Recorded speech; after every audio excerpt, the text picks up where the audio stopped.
Hello, welcome back to Unglamorous Truths, the comedy podcast about making it come hell or high water. I'm Crystal. I'm Chandra. I'm Meb. And welcome to our show. Let's just kick it off with a ratchamation, which is a ratchet affirmation. Some positivity to get you going as you're driving in your car, washing your dishes, and getting your day right. So, All right. yes. Let's kick it off. Okay. Repeat after me. Okay. You a bad girl and your friends bad too. Ooh. You a bad girl and your friends bad too. Ooh. You dripping swag sauce. Ooh. Start over. You dripping swag sauce. Swagoo. You Now you dripping fucking throw swag me out. sauce. You dripping I'm going to just swag- look it up. Hold on. It's Kanye, Party. right? Party. Beyonce.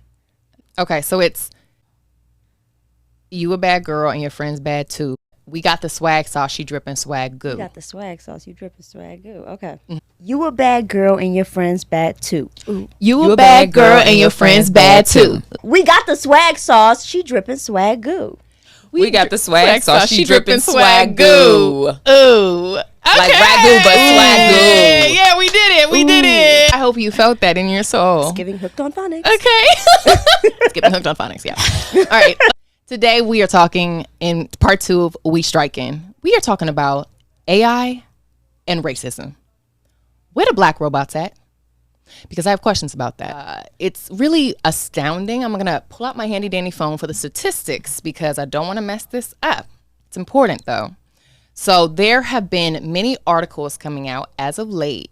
It's feeding into the culture of AI, right? And so there's literally examples. For example, MIT student wrote about her experience discovering that the facial recognition algorithms in her lab that are used all over the world for AI cannot detect black faces.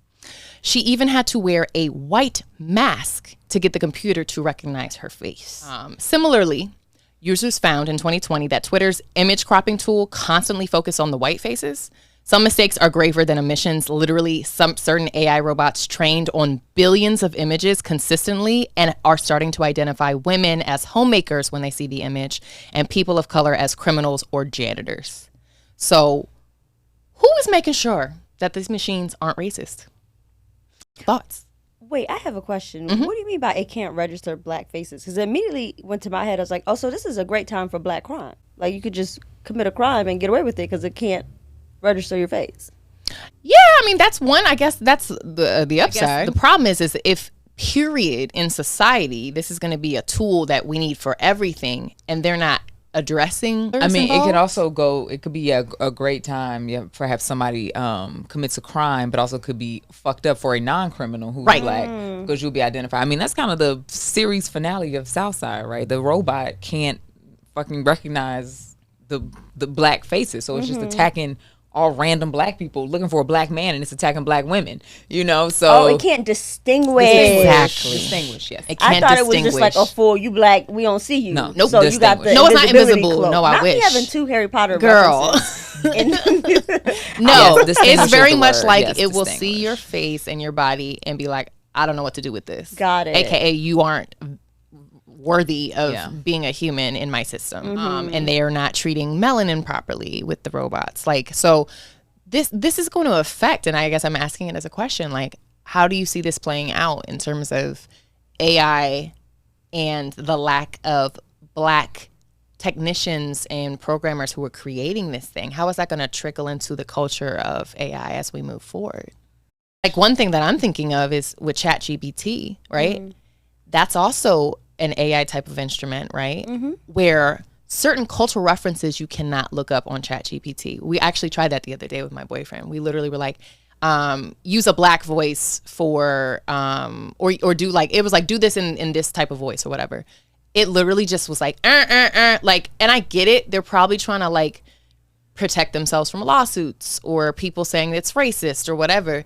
But what's happening is if you just want to move in your culture and in your space and use Chat GPT with the way we speak, it's not going to be accessible to you, written in a white man's voice.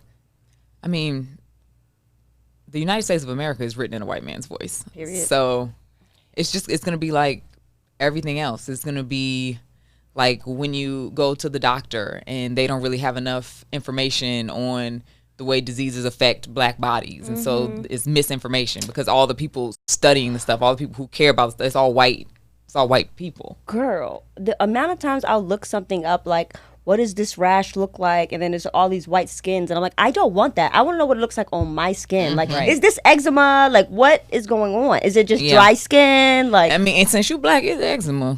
Black people always got eczema. But no, yeah, exactly. It's, I mean, it'll be stuff like that. Yeah. It'll be the way the whole education system is. yeah, I'm like, blackface, hypopigmentation, like, or is this vitiligo? Like, what is this? And there's always white people. And I'm like, we don't have the same complexion, so I cannot gauge what's going on. No, or sometimes are not the same. And I think what's crazy is like, as we move forward in an industry, in our industry with writing and creating shows, and they want to start incorporating AI and Chat GPT into these spaces to reduce writers, right? Which is what we already talked about. That's going to play a significant part in the erosion of our voice.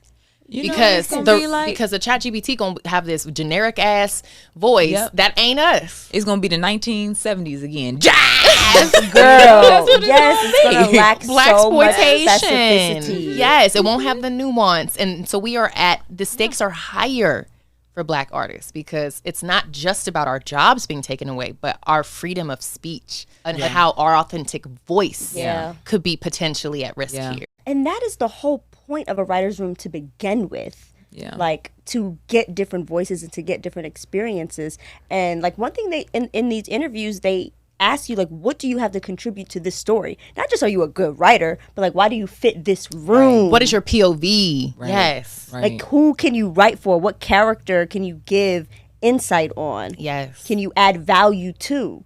But one machine can't do all that. Yeah. No. Yeah, so it's like we'll either get these whitewashed versions of the stories, which is, something that we have just started to come out of, where you're having more creators of color. And all Black writers' rooms, which are rare. Which are still rare, even on Black shows. You go into them rooms, it be what it be. But what was I saying? So as we're just come out of that, like, so not only are you going to get whitewashed stories, you're also just going to get less stories of color. Period. Yeah. Because then it's going to be the thing of, okay, well, since we don't have the technology to meet the voice, and you guys are complaining about that, so we just won't do it. It's a headache. It's too hard. It's too stressful. Sorry, it's unrealistic. Yeah. Everyone's favorite word. So recently the New York Times had an article where they said that Black artists are saying that AI is biased. Also, Vulture did a piece on 6 stand-ups. And Kamau Bell was one of the 6 stand-ups, right? He's a Black stand-up. If you don't know him, he's great. And they simulated a situation where Chat GPT would create a stand-up for them, a set based off of, like, they would like watch a few of their sets, whatever, integrate that, and then spit out this stand-up set.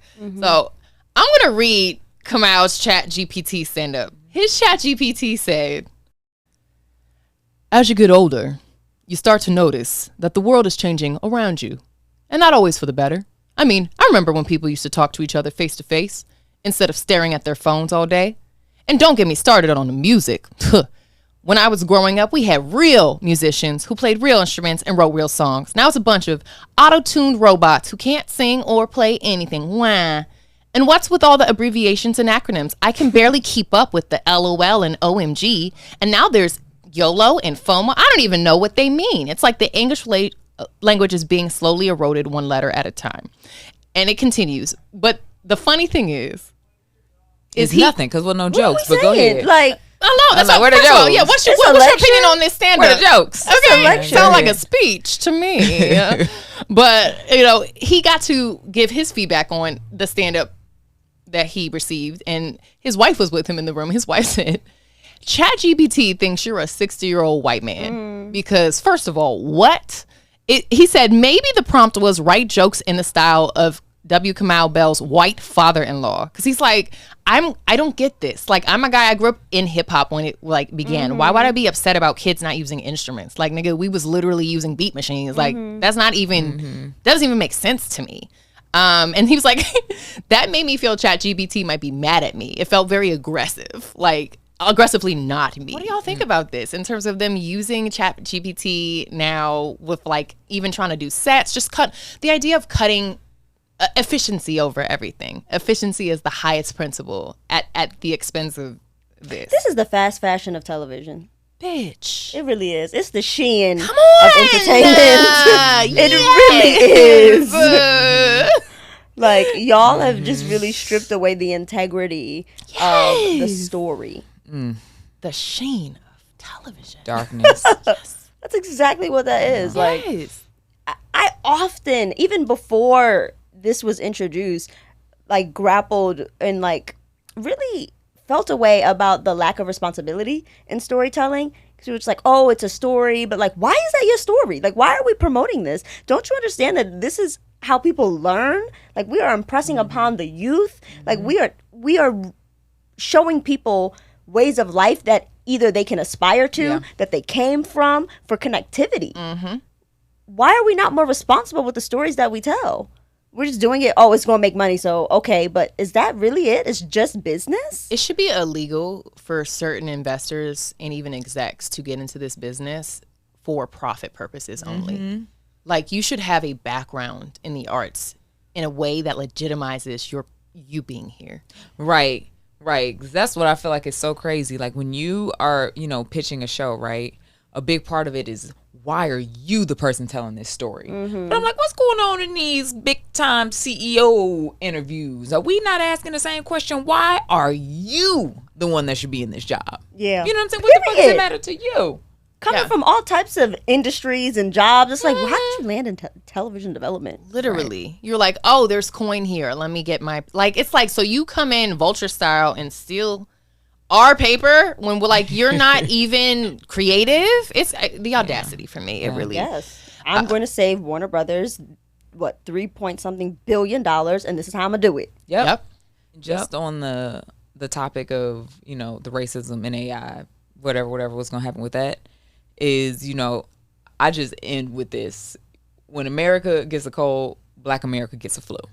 So whatever happens to the nation at large, it is going to be triply bad for Black people in this country. Yes. For Black people in this industry. Yes. So if a lot of white jobs are going to get lost, damn near all the Black jobs are going to get lost. That part. And I will say, I have watched the new Little Mermaid. I'm obsessed with it. And that movie's deeper than you think. Because that mermaid, she lost her voice. Yes, she made a deal with the devil, the squid, Ursula. octopus devil. Yes, Ursula. But that is a metaphor for life, because people be making deals that they don't want to keep up, and then they lose their voice. And you end up having seasons where you don't have a voice anymore, and you lose your authenticity. And so when I tell you I was crying in that theater, I was like, bitch, you better get your voice back. Like, I say that to you. Little girls was like, what's wrong with her? I was in there by my children. damn self. I just want to be a mermaid. Okay, Oh my literally. God, who brought her? I'm like, no, this is a battle of the throat chakras, and they are trying to take our voice. And so it's like, yes, it's about jobs, but it is also about, like, don't let anybody tell you It's deeper than rap. It's deeper than rap. Deeper than rap. Thank you. So with that, we remain positive. That's why, and we striking. We striking. We're gonna change. We striking. That's why we striking. That's why we striking. And get the word out that AI is also racist as it currently stands. So just make sure that's clear to your people. Well, thank you for joining us on today's episode. I'm Crystal. You can find me at _Chris. I'm Chandra. You can find me at Chani. I'm Amebit. You can find me at AmebitBNA. And we are Unglamorous Truths, and you can find us at Unglamorous Truths. And you can stream our podcast wherever you find yours. Period.